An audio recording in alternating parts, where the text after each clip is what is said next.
Good morning. It's today again. Welcome back to Joseph's Reserves. I'm Joseph, and I store 20% of my income in the form of rare coins and precious metals.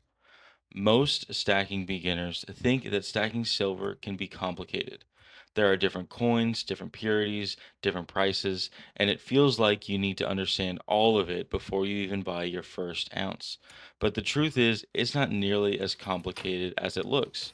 In fact, once you break everything down, there are really only two types of silver that you need to understand. And once you understand, the entire market starts to make a whole lot more sense.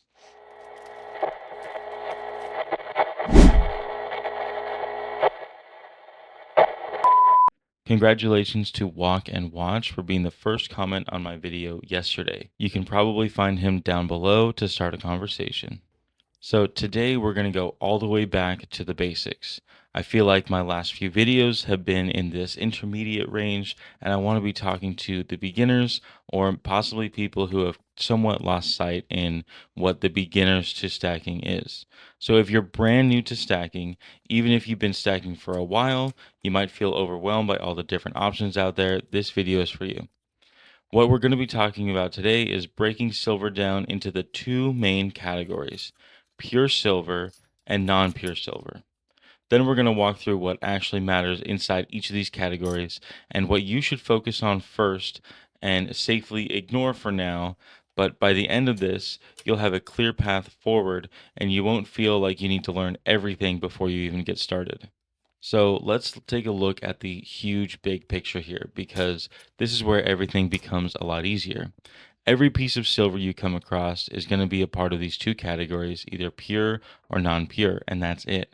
It doesn't matter if it's a coin, a bar, something old, something new, something from the United States, or something from another country. The really important fact here, especially if you're trying to be a stacker and not a collector, is that the vast majority of your stack should be pure silver. And immediately, pure silver can be broken into a couple categories. Right here, we're going to be focusing on coins, and coins either come in 3 nines or 4 nines silver. This American Silver Eagle is 3 nines, which means 99.9% pure, and some other coins like the Canadian Silver Maple is 4 nines, meaning 99.99% pure. That can make it seem like one is better than the other, but in practice, it doesn't really change how they function in your stack. What does matter is that you are accumulating recognized ounces of silver. That's the goal. And once you understand that, it becomes much easier to move forward without getting stuck in the small details. So now we understand pure silver. The next step is understanding how it actually shows up in the real world, because this is where your decisions start to begin. Pure silver generally comes in coins, rounds are also called generics, and bars. These are the three forms that make up most of a stacker's stack, and each one serves a slightly different purpose depending on your goals. So let's start with coins because this is where most beginners start. Coins like the American Silver Eagles or Canadian Maple Leafs are produced by government mints, and that's what makes them stand out. Because they are government issued, they carry a level of trust and recognition that's very hard to beat. If you walk into almost any coin shop and place any silver bullion coin on the counter, that person on the other side already knows exactly what it is. The biggest coins that are in the market today are the American Silver Eagles, Canadian Maples, Mexican Libertads, the British Britannias, Australian coins like the kangaroo, koala, or the kookaburra, the South African Krugerrand, the Armenian Noah's Ark, and the Austrian Philharmonics. There are many more that you can go for, but I say the easiest way to find out which ones you should stack is go to your local coin shop and find out what they're paying for specific coins. If there's a specific government minted coin that they like, they will have a separate price for that coin. Much like they'll pay more for an American Eagle or a Canadian Maple than they will all other coins or generic rounds. Just like in that specific case, that means you should be mostly focused on American Eagles and Canadian Maples when it comes to coins. The only thing is that this recognition comes with a trade off, and that trade off is the premium. Government minted coins typically cost more per ounce than other forms of silver because you're paying extra for that trust, the branding, and the liquidity. And while that might sound like a downside, it's not necessarily a bad thing when you're starting out. That extra cost often is worth it in the beginning because it builds your confidence and makes you feel more straightforward. Once you start to get more comfortable, that's when many stackers move into generic silver. Generic silver includes rounds and other pieces that are not produced by government mints, but instead by private companies. These pieces are still 3/9 silver. It's still 1 ounce. It's still real silver, but they don't carry the same official backing. Because of that, they usually come at a lower premium, and this is where stacking starts to become more efficient. You're able to get more silver for the same amount of money, which means your stack grows faster in terms of ounces. This is why generic silver is often considered the workhorse of a stack. It may not have the same recognition as a government coin, but it gets the job done. If your goal is to build weight, to accumulate as many ounces as possible over time, generics play a huge role in that process. They allow you to focus less on branding and more on the metal itself, which is ultimately what you're after. When we go a little bit deeper into this generic silver category, we'll eventually get to silver bars, which is another step in the same direction of efficiency. Bars come in a variety of sizes from 1 ounce to 5 ounce, 10 ounce, all the way up to 1 kilo, which is 32.15 ounces. The general rule with bars is simple: the larger the bar, the lower the premium. However, that's not quite still the case because we're now in a very highly volatile market. That just means that the price is moving within extreme bounds on a day to day basis. Because of that, lately the 5 ounce bars have been in a very similar premium than the 1 ounce size. The 10 ounce is only slightly less, and the kilos, again, only slightly less than that. But they still are a lower premium per ounce the larger you go, making them a very efficient way to accumulate silver, especially once you've already built a solid base. If you're looking to scale your stack and add weight quickly, these bars are a natural next step. At the same time, bars do come with their own trade offs. They're less divisible than coins or rounds, meaning that you can't break them into smaller pieces if needed. They can also be slightly less recognizable depending on the brand, although many well known refiners are widely trusted. So, again, it comes down to balance. Coins offer recognition, generics offer efficiency, and bars offer scale. All three are the same metal, the difference is simply how you choose to stack it. Once you understand that coins, rounds, and bars are all just different forms of the same thing, the entire process becomes much simpler. You're no longer trying to figure out what silver to buy. You decide how you want to build your stack based on your goals, and that is a much easier decision to make. Now that we covered the pure silver, let's shift into the second category, non pure silver.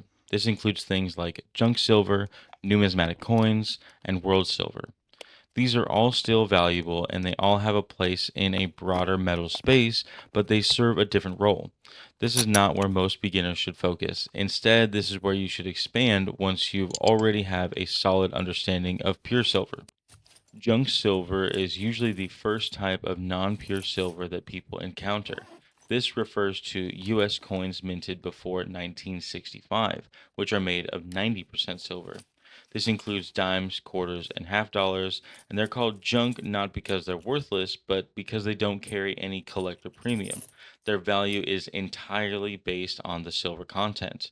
Because of this, they can sometimes be purchased relatively low premium compared to other types of silver. Junk silver does have a few advantages. It comes in small denominations, which makes it more flexible. It also has the historical aspect, since these coins were once used in everyday transactions. However, compared to 3/9 silver, it's a bit less straightforward. You have to account for the fact that these are not pure and that they are slightly worn, making it a little more complicated for beginners.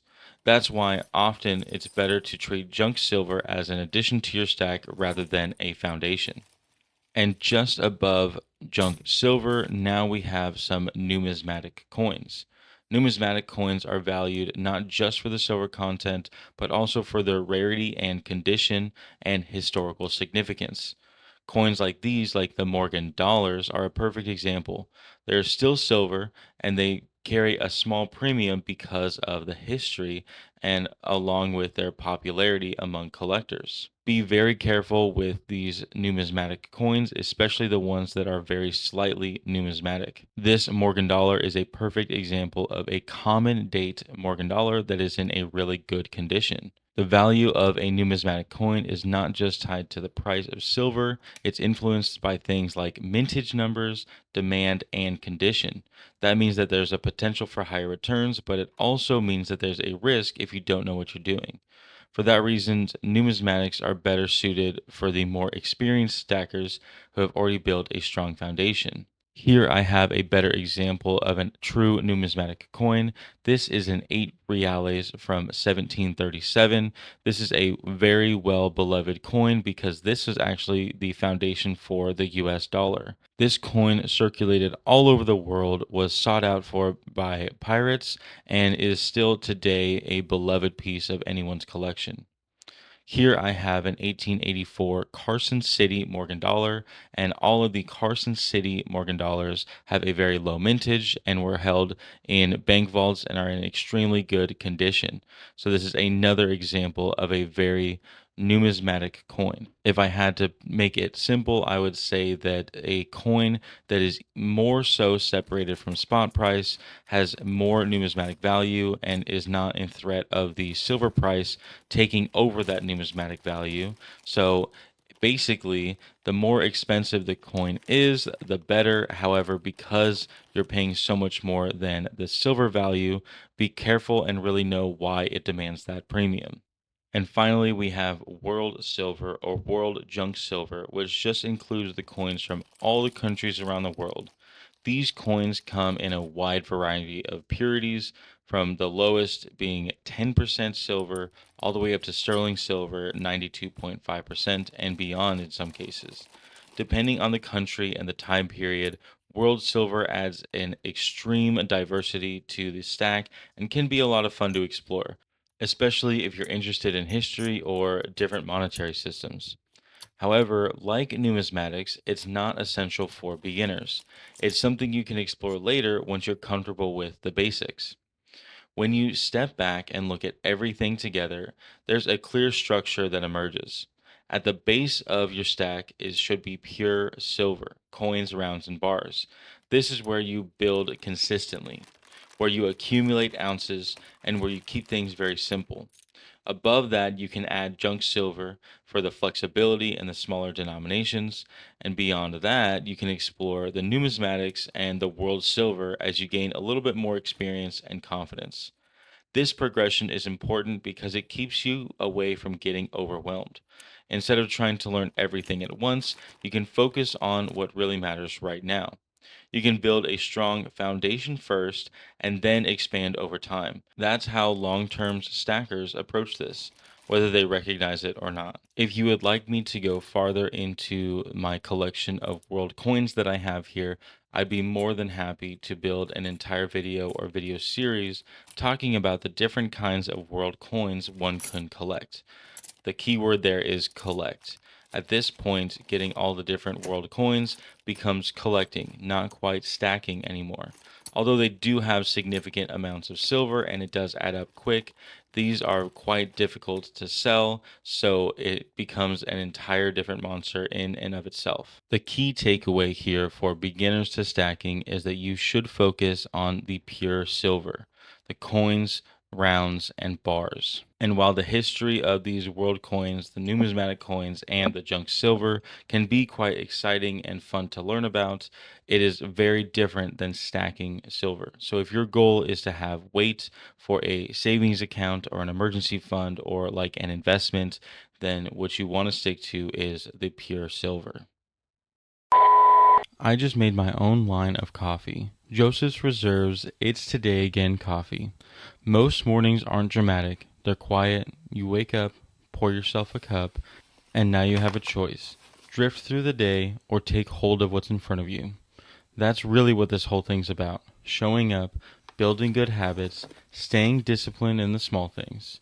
Whether that's stacking consistently, learning something new, or just being faithful with what you've been given. I put these words on every bag to remind myself first. Every morning is a gift. Not yesterday, not tomorrow. today.